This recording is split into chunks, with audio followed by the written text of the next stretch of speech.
Amy deserves, along with others, but Amy was brought on board I think, 3 months ago? And I think it helped that we had Laura Bush telling us we needed to do this by June 1, and then we had Amy to make sure it got done. So thank you very much, Amy.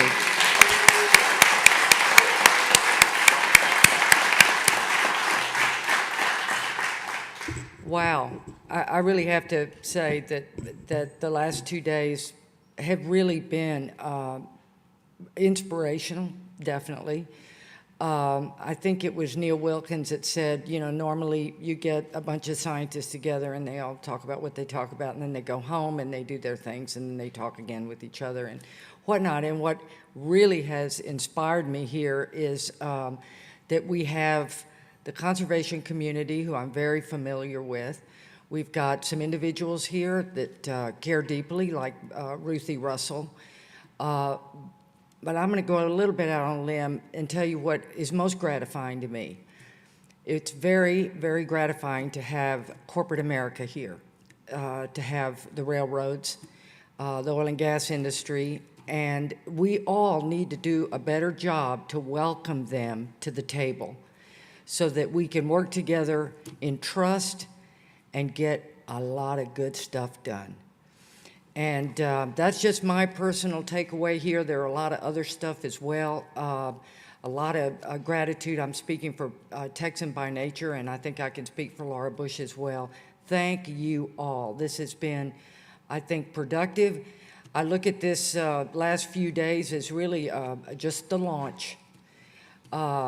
We've got the energy, we've got, I think, the commitment, and what we do over the next days, months, and years on our follow-through, synthesizing all this information, getting it into stuff that we can easily communicate, creating and nurturing those links to the northern part of the country. We've got our job to do down here, but we've got to maintain those networks in the Midwest and above, and also in Mexico. It's always good to know what your job is, but you do so much better job when you know what your neighbor's doing too, so you don't, you can learn from each other that way and know what they need and what we need and what can they do to help us and vice versa. So my hope, and I think the hope of Texan by nature, and I bet it's the hope of all of you all, is that this symposium is the beginning of a very successful, results-oriented process that gets us to the point where we don't just help monarchs. That's just the vehicle. I happen to be a quail hunter. And so when I think of monarchs, I think of all those little quail running around and all the same stuff. And somebody else has got something, bees they're crazy about, or whatever floats your boat is fine with me. The monarch is simply the vehicle that could help us connect with children, with millennials who need to be shaken a little bit and woken up, and to get our own generation talking across sectors, corporate people talking to scientists and conservation people, trusting corporate leaders, and figuring out, as Matt said, where is that sweet spot? It's there. It is there. But to find it requires letting down some barriers, building trust, and understanding the different needs of different groups. There is a path forward, and over the next few months, we're going to be reaching out to you guys and getting your input, taking the information we've got here, and get some kind of an action plan that will communicate better, do science better, do everything better for the monarch butterfly, so we can all feel really good when it's all done. Thank you all.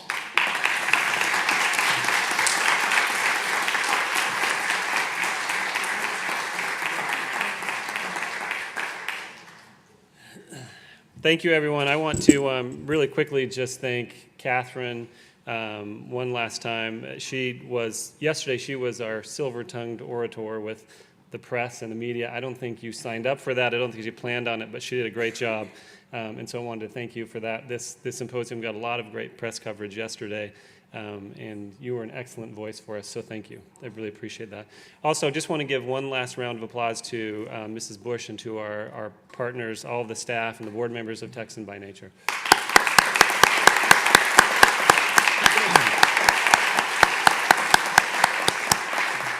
It seems very fitting that on a day when politics and the environment have collided on the front page of every news outlet, that we are gathered here today for this symposium, where the legacy organizations of a former Republican First Lady and a former Democrat First Lady have come together to say that conservation and the issues of the environment cross both sides of the aisle and that they span generations. And so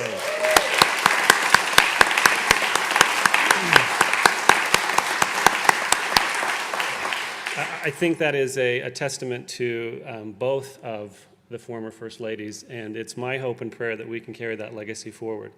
One of the things that Mrs. Johnson struggled with was being questioned why she chose beautification, why she chose wildflowers when there was poverty, when there was crime, when there was the big bomb, as they used to refer to it. And Mrs. Johnson understood, as we all understand in this room, that the bounties of nature are critically important to the health and well-being of the human soul. And so when others question why focus on the monarch, remember that it's a focusing lens, and it really is a focusing lens on the human soul. And that when we shed light on the monarch, we shed light on every important issue of conservation that is an underpinning and a foundation to the monarch butterfly. And as Dr. Tuggle said yesterday so eloquently, the monarch lifts other boats as well. One other thing that Mrs. Johnson was often keen on saying, and I'll use this as a way to sort of close and move us into the next part of the symposium.